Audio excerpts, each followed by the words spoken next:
Is your Apple Watch running out of storage? No worries. You can free up space easily and make your watch run smoothly. In this video, I'll show you how to clear out or free up storage in your Apple Watch. Let's get started. Method 1. Check and free up storage. First, open up the Settings app from your Apple Watch.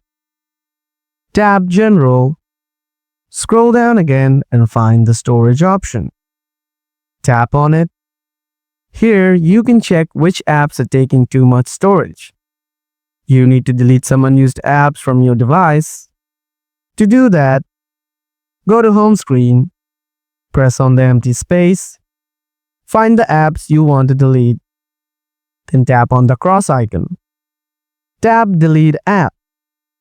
After deleting the app, restart your device and then see what happens. Method 2. Clear website data. Open the Settings app on your Apple Watch.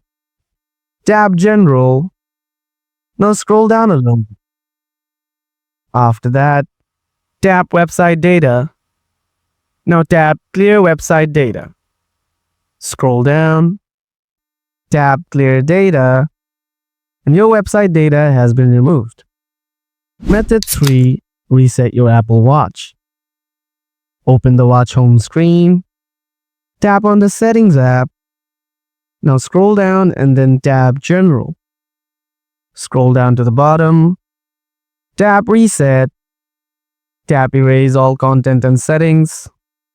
Scroll down again. Tap Erase all. And that's it. This is the way to clear out or free up storage on your Apple Watch. Hope you enjoyed this video. Don't forget to like and subscribe to my channel. If you have any questions, drop them in the comment section below. Thanks for watching. See you in another video. Till then, stay tuned.